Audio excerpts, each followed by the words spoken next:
My name is Barbara Williams, and I'm 56 years old.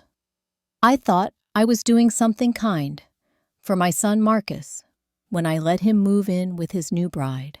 I had no idea that simple act of generosity would lead to the most humiliating moment of my life. You see, I've been living alone in my 3-bedroom house in Columbus, Ohio, since my husband passed away in 1997. I worked 2 jobs to pay off this mortgage completely by 2003. But sometimes, being a loving mother can blind you to what's really happening right under your own roof.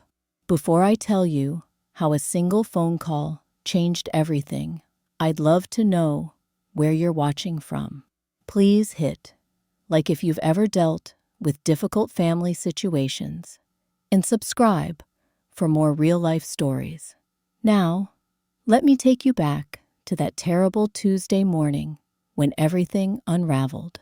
Let me start from the beginning so you understand how we got to that awful moment.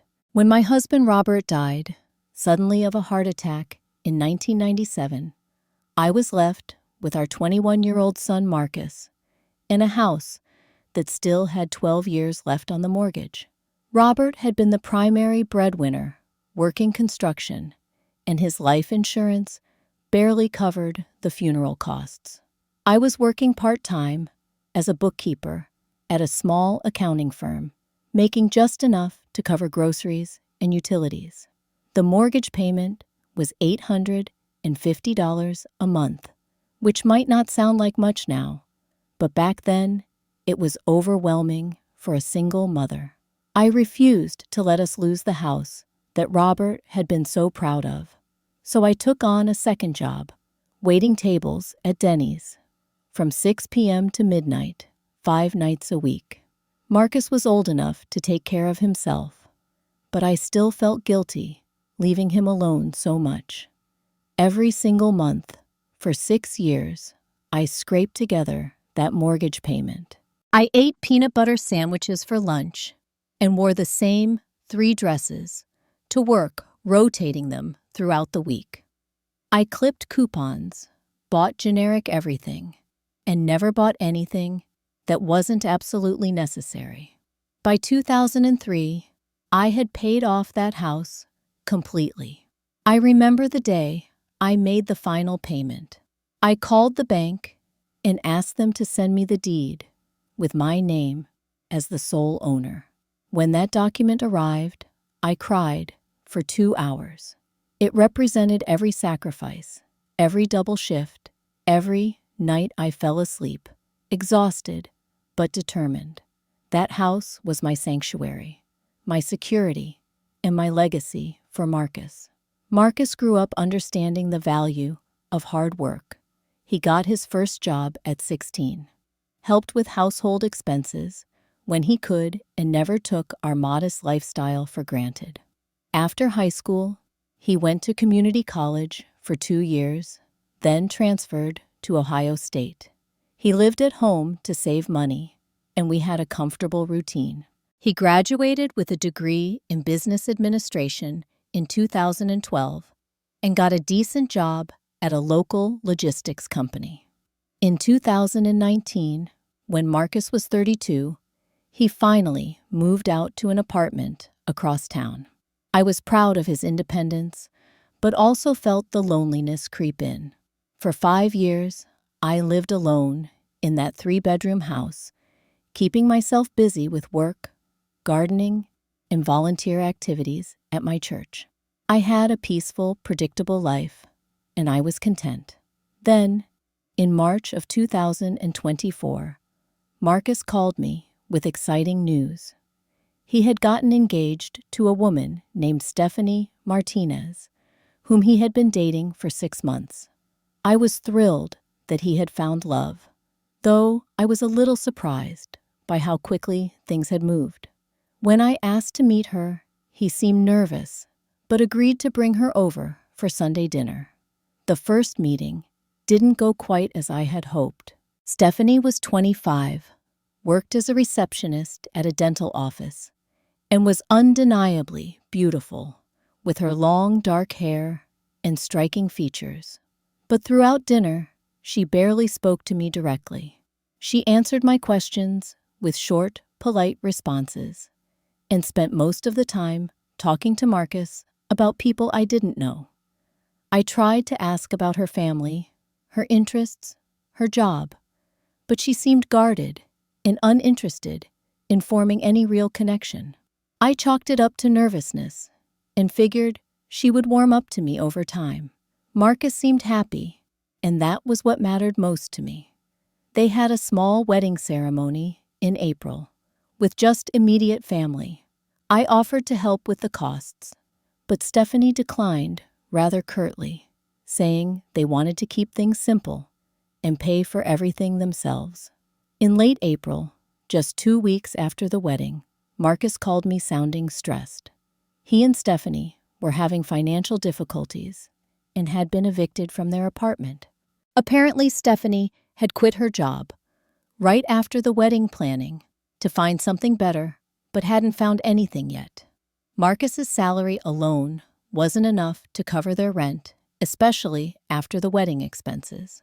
Without hesitation, I offered to let them stay in my house temporarily.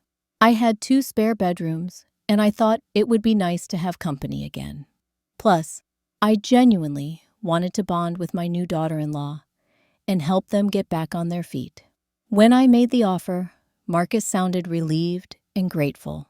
I made it clear that this was a temporary arrangement, just until they could save up for a deposit on a new place. They moved in on a Saturday in early May. I helped them carry their belongings up to the larger guest room and cleared out space in the hall closet for their clothes. Stephanie thanked me politely, but seemed uncomfortable avoiding eye contact and speaking mainly to Marcus. I assumed she was embarrassed about their situation and tried to be as welcoming as possible. The first week went relatively smoothly.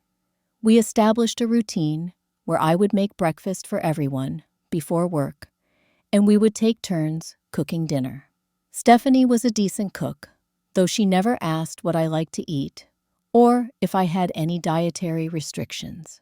She would simply announce what she was making, and that was what we had.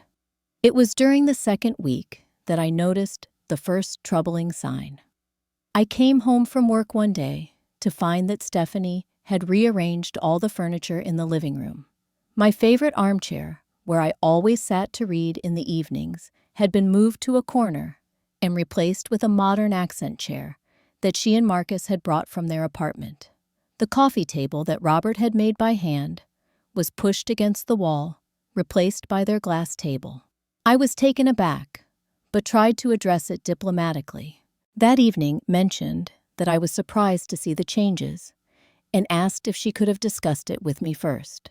Stephanie's response was defensive and dismissive. She said she was just trying to make the space feel more like home, and that she thought the new arrangement was more functional.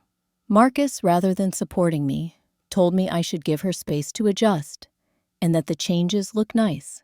I felt a knot forming in my stomach, but I told myself I was being oversensitive. After all, they were family now, and I wanted them to feel comfortable. However, I couldn't shake the feeling that something was shifting in the dynamic of my own home. The changes didn't stop there. Over the next few weeks, Stephanie continued to make small modifications without asking. She moved my family photos from the mantelpiece to a side table, saying they looked better with the new arrangement. She changed the channel on the TV whenever she walked into the room, even if I was watching something. When I would start to object, she would cut me off with, "Oh, this show is so much better," or, "You don't mind, do you?" The most painful incident during this period was when I came home to find that my favorite coffee mug was missing. It was a simple blue ceramic mug that Robert had given me for our 15th wedding anniversary. It had a small chip on the handle, but it was my most treasured possession. When I asked about it, Stephanie casually mentioned that she had thrown it away, because it was chipped and unsanitary. She said she had bought new matching mugs for the kitchen and thought it would look better. I was devastated, but tried to remain composed. That evening, I approached Marcus privately and explained how much that mug had meant to me. I asked him to talk to Stephanie about consulting me before making changes or throwing away my belongings. His response shocked me. He said Stephanie was just trying to keep things organized and that I was being too sentimental about old things. He suggested that maybe it was time for me to let go of some items from the past and embrace the changes that came with having a family living together. I realized that night that my son didn't understand the significance of what was happening. To him, these were just small, domestic adjustments. To me, they represented a systematic erasure of my presence in my own home. As May turned into June, Stephanie's behavior became increasingly controlling and disrespectful. She began implementing what she called house rules. Without any discussion or input from me, she announced that no one could cook in the kitchen after 8 p.m. because she liked to clean up early. She declared that the living room TV couldn't be used after 9 p.m. because she needed quiet time to read. She even designated specific shelves in the refrigerator for different people and became irritated if I put my groceries in her section. The way she presented these rules was particularly galling. She would say things like, "These are our rules now that we're all living together," as if we had all agreed to them democratically. When I tried to object or suggest modifications, she would respond with, "Well, we need some structure if this is going to work," implying that any objection from me was unreasonable or uncooperative. I found myself tiptoeing around my own home, afraid to violate one of her arbitrary rules. I stopped cooking dinner as often because I was worried about using the kitchen during her designated quiet hours. I would go to my bedroom early rather than watch TV in the living room because I didn't want to deal with her disapproving looks or passive-aggressive comments. The situation reached a new low when Stephanie started inviting friends over without informing me. I would come home from work to find 3 or 4 young women in my living room talking loudly and leaving food containers and empty glasses everywhere. When I tried to introduce myself politely, they would acknowledge me with barely concealed annoyance, as if I were interrupting their gathering. During one particularly uncomfortable evening, I overheard one of Stephanie's friends say loudly, "I can't believe you have to deal with living with his mother. That must be so awkward and annoying." Instead of defending me or correcting her friend, Stephanie laughed and agreed, saying, "Tell me about it. I'm just trying to make the best of it until we can find our own place." I was crushed. I had opened my home to them during their time of need, and this was how Stephanie spoke about me to her friends. I felt like a burden in my own house, an unwanted third wheel who was merely being tolerated. The financial aspect of their stay was another source of growing resentment. When they first moved in, Marcus had assured me that they would contribute to household expenses once Stephanie found a job and they got back on their feet. However, as weeks turned into months, there was no mention of contribution to utilities, groceries, or any other household costs. Stephanie had started a part-time job at a clothing store, but claimed she needed to save every penny for their future apartment deposit. When I gently brought up the subject of expenses with Marcus, he became defensive and accused me of being money-focused. He reminded me that I had offered to help them and that it was temporary. Stephanie, overhearing the conversation, chimed in with, "We're saving money to get out of here as fast as possible. Isn't that what you want?" Her comment stung because it made me feel like a villain for expecting basic consideration and respect in my own home. I wasn't asking them to leave. I was simply asking for them to acknowledge that their extended stay was costing me money and that some contribution would be appropriate. I began to feel like I was losing my mind. Was I being unreasonable? Was I too set in my ways to adapt to living with other people? I started questioning my own perceptions and wondering if the problem was with me rather than with the situation. By July, the living situation had become completely unbearable. Stephanie's disrespectful behavior had escalated to the point where she no longer bothered to hide her contempt for me. She would interrupt me when I was speaking, dismiss my opinions on household matters, and make unilateral decisions about shared spaces without any consultation. The breaking point came when I returned from my weekly grocery shopping to discover that Stephanie had completely repainted one of the walls in my bedroom. She had chosen a bright turquoise color that clashed horribly with my existing furniture and bedding. When I found her in the hallway, still wearing paint-stained clothes and looking quite pleased with herself, I was speechless. I thought this color would look better with the new curtains I ordered online, she said casually, as if she had simply rearranged a throw pillow. The beige was so boring and depressing. This will really brighten up the space. I felt my face flush with anger and disbelief. Stephanie, I said, trying to keep my voice steady. This is my bedroom in my house. You cannot repaint my walls without asking me first. Her response was delivered with stunning arrogance. Well, we live here too now, Barbara. I think married couples should have equal say in decorating decisions, especially when we're all sharing the same space. I was so shocked by her presumption that I could barely form words. She genuinely seemed to believe that her marriage to Marcus gave her ownership rights in my home. She was talking about equal say, as if we were roommates splitting rent, rather than a homeowner graciously allowing family members to stay temporarily. When Marcus came home that evening, I immediately confronted him about the painting incident. Instead of being appalled by his wife's behavior, he took her side. He said I was being unreasonable and that I should appreciate Stephanie's efforts to improve the house. He suggested that maybe I was being too possessive about spaces and that we should all try to work together as a family. I felt completely betrayed. My own son was enabling his wife's disrespectful behavior and failing to recognize the basic principle that this was my home. I realized that Marcus had somehow been convinced that their temporary stay gave them permanent rights and decision-making authority. Over the following weeks, Stephanie became even bolder in her presumptions.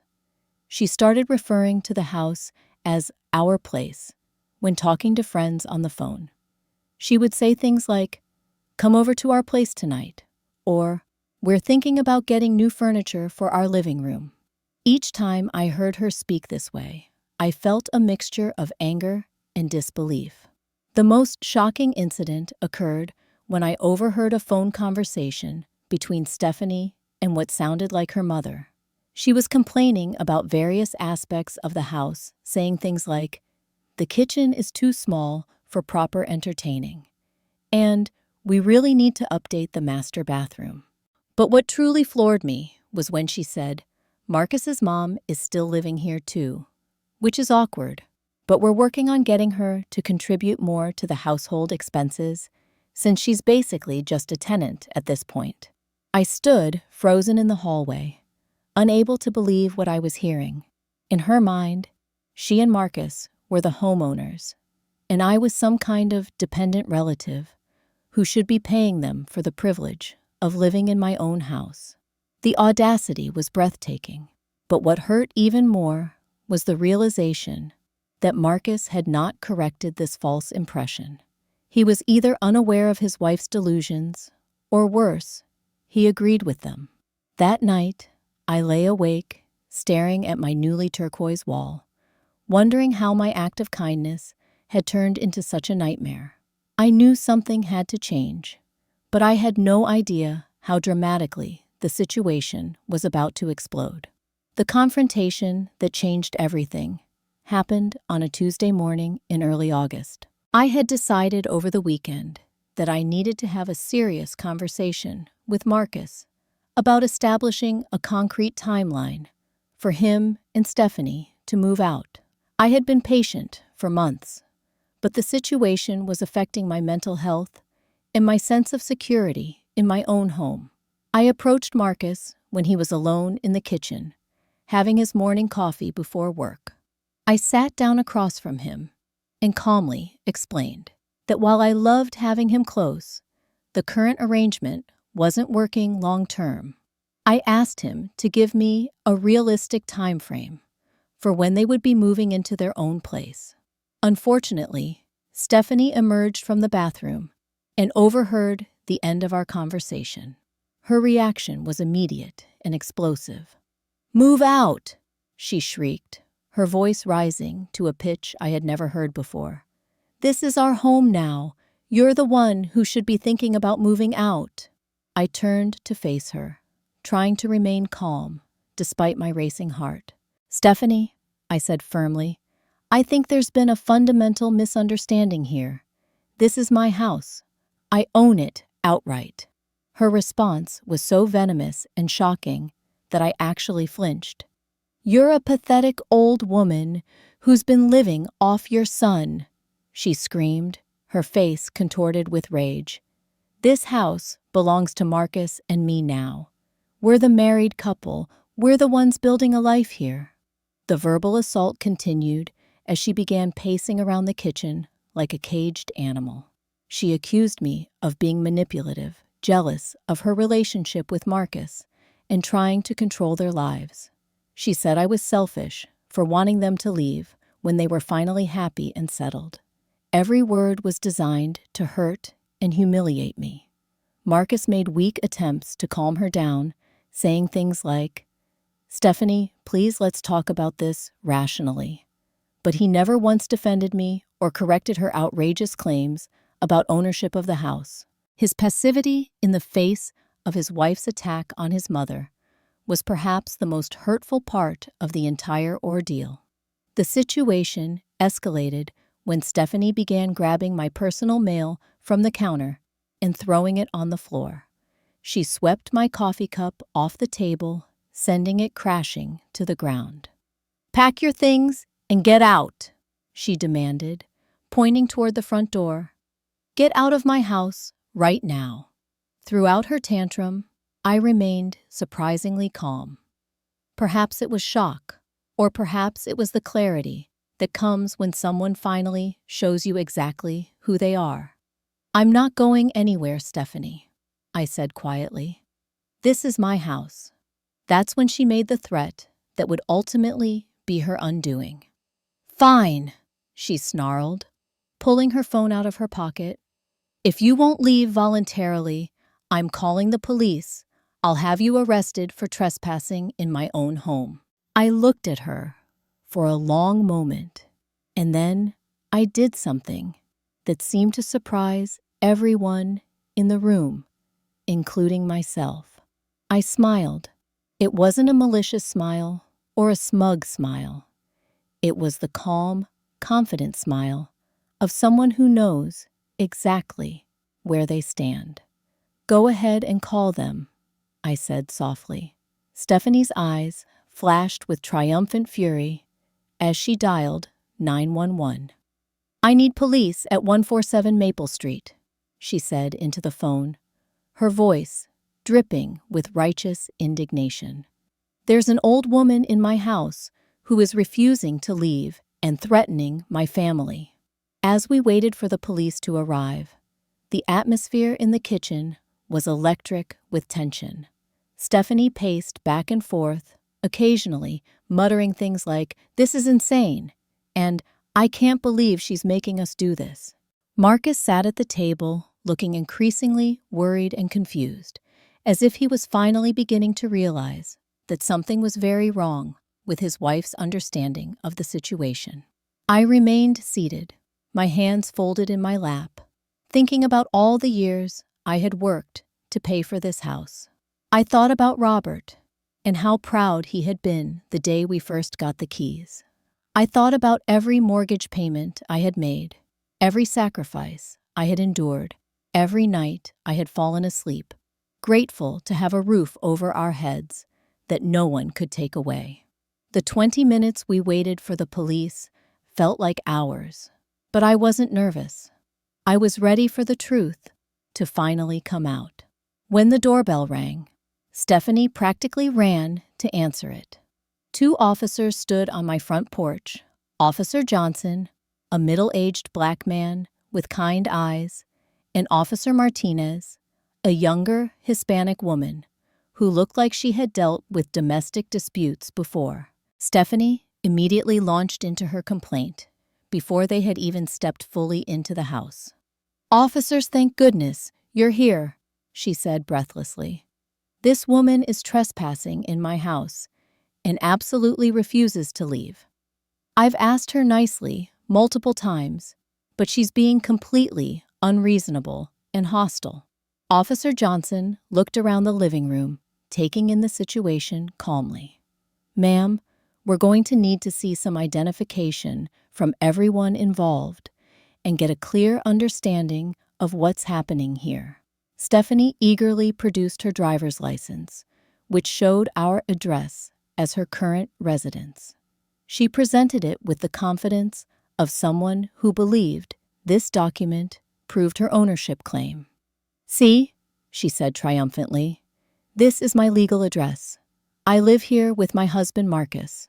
Officer Martinez turned to Marcus, who had been standing silently in the doorway, looking increasingly uncomfortable. "Sir, can we see your identification as well?" Marcus handed over his license, which also showed our address. Then, Officer Johnson turned to me. "And your identification, ma'am?" I reached into my purse and pulled out my driver's license, which had shown this address for over 25 years. But more importantly, I also withdrew a folder that I had retrieved from my bedroom safe while waiting for the police to arrive. "Officers," I said calmly, "here is my identification, and here is the deed to this house." Officer Martinez took the deed and examined it carefully. The silence in the room was deafening as she read through the legal document. Finally, she looked up and addressed Stephanie directly. "Ma'am, this document clearly shows that Barbara Williams is the sole owner of this property. The house was purchased in 1998, and the mortgage was satisfied in 2003. There is no other name on this deed." I watched as the color drained from Stephanie's face. For the first time since I had known her, she was completely speechless. Her mouth opened and closed several times, but no words came out. Officer Johnson stepped in to explain the legal situation. "Ma'am, having a driver's license with this address doesn't give you any ownership rights to the property. Do you have any rental agreement, lease, or ownership documents that would give you legal claim to this house?" Stephanie began stammering. Her earlier confidence completely evaporated. But we're married," she said weakly. "Marcus is her son. We live here. This is our home." "I understand this is confusing," Officer Martinez said patiently. "But living in a house, even as family members, doesn't automatically transfer ownership rights. Without a legal document transferring ownership or establishing tenancy rights, the property belongs to the person named on the deed." For the first time during this entire ordeal, I spoke up. "Officers, I want to be completely clear about what happened here. I allowed my son and his wife to stay in my home temporarily while they got back on their feet financially. There was never any discussion of ownership transfer, rental agreements, or permanent living arrangements." Marcus finally found his voice, though it was shaky and filled with embarrassment. "Mom," he said quietly, "I never thought, I mean, Stephanie thought that because we were family and living here." "Son," Officer Johnson interrupted gently, "your mother has every legal right to be in her own home. In fact, she would have the right to ask anyone to leave at any time since this is her private property." The weight of the situation was clearly dawning on Marcus as he turned to look at his wife, who had gone from aggressive and demanding to deflated and humiliated in a matter of minutes. Officer Martinez addressed Stephanie again, her tone becoming more serious. "Ma'am, I need to inform you that filing a false police report is a misdemeanor offense. You called us claiming that someone was trespassing in your home, but the evidence clearly shows that Mrs. Williams is in her own house and has every right to be here." Stephanie's last attempt at justification was desperate and pathetic. "This can't be happening," she said, turning to Marcus with pleading eyes. "Marcus, do something. Tell them how we've been living here, how we've made this our home." But Marcus was no longer the supportive husband who had enabled her behavior for months. The reality of what his wife had tried to do to his mother was finally sinking in, and I could see the shame and horror in his eyes. Officer Johnson concluded the visit by suggesting that we might benefit from family mediation to work out the living arrangements going forward. He left his card and reminded everyone that any future disputes should be handled through proper legal channels rather than emergency police calls. After the officers left, the three of us stood in my living room in uncomfortable silence. The truth had been revealed, and there was no going back to the way things were. Stephanie's sense of entitlement had been publicly shattered, and Marcus had been forced to confront his wife's shocking behavior and his own failure to protect his mother. I felt a mixture of relief, vindication, and sadness. Relief that the truth was finally out, vindication that my rights as a homeowner had been upheld, and sadness that it had come to this point with my own family. The immediate aftermath of the police visit was awkward and tense. Stephanie disappeared into the bedroom and didn't emerge for the rest of the day. I could hear her on the phone, presumably calling friends or family to complain about what had happened, though her voice was much quieter and less confident than it had been that morning. Marcus remained in the living room, sitting on the couch with his head in his hands. After about an hour of silence, he finally looked up at me with tears in his eyes. "Mom, I am so incredibly sorry," he said, his voice breaking. "I had no idea Stephanie thought she owned the house. I mean, I knew she was getting comfortable here, but I never imagined she believed we had ownership rights." I sat down across from him, feeling emotionally drained, but grateful that we were finally having an honest conversation. "Marcus," I said gently, "the ownership issue is serious, but what hurts me more is how you allowed her to treat me in my own home. For months, I've felt like a stranger here, like I was intruding on your lives instead of helping my family." He nodded miserably. "I know, and I have no excuse for that. I was so afraid of conflict, so desperate to keep peace between you and Stephanie, that I let things go way too far. I should have stood up for you. I should have made it clear from the beginning that this was your house and that she needed to show you respect. This was the conversation we should have had months ago, but I was grateful we were having it now." I explained to Marcus how painful it had been to watch my personal belongings disappear, to have my routines disrupted without consultation, and to feel unwelcome in the home I had worked so hard to keep after his father died.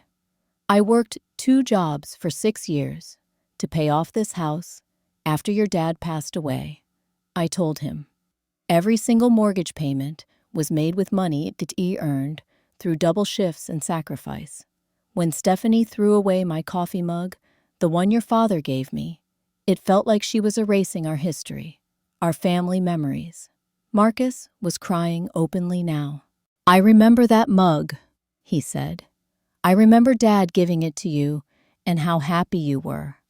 I can't believe I let her throw it away without saying anything. Our conversation was interrupted when Stephanie finally emerged from the bedroom. Her earlier fury had been replaced by sullen embarrassment, but she was clearly still angry about being humiliated in front of the police. She sat down stiffly in the chair across from us, avoiding eye contact. I suppose you're both very pleased with yourselves, she said bitterly, making me look like a fool in front of those officers. I was amazed by her continued lack of accountability. Even after everything that had happened, she was still positioning herself as the victim. Stephanie, I said firmly, I didn't make you do anything. You called the police yourself because you genuinely believed you could have me arrested in my own home. Marcus finally showed some backbone. Stephanie, what you did today was completely unacceptable. You screamed at my mother, threw her things around, and tried to have her arrested. All of this in the house that she owns, and generously allowed us to stay in. For the first time since I had known her, Stephanie looked genuinely uncertain. The reality of her situation was finally penetrating her delusions of entitlement. I thought, she said weakly. I mean, we've been living here for months. We've made it our home. I thought that meant something legally. Living somewhere doesn't give you ownership rights, I explained patiently. Marriage doesn't automatically transfer property ownership either. These are legal concepts that require specific documentation and agreements. We spent the next 2 hours having the most honest conversation we had ever had as a family. Marcus and Stephanie agreed that they would start looking for their own place immediately and would be out within 30 days. More importantly, Marcus committed to establishing better boundaries and communication in our relationship going forward. Stephanie's apology was reluctant and incomplete, but it was a start. I'm sorry for calling the police, she said stiffly. I misunderstood the legal situation. I accepted her apology graciously, though I knew it would take much longer for our relationship to recover, if it ever could. The important thing was that the immediate crisis was resolved and that clear boundaries had been established. Over the following weeks, Marcus made good on his promises. He stood up to Stephanie when she occasionally reverted to her entitled behavior, and he took the lead in apartment hunting and making moving arrangements.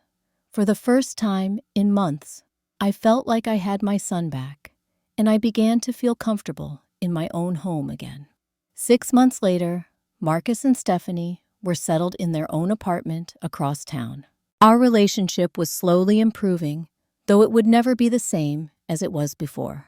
Stephanie remained somewhat distant and resentful, but she no longer acted like she had any claim to my house or my belongings.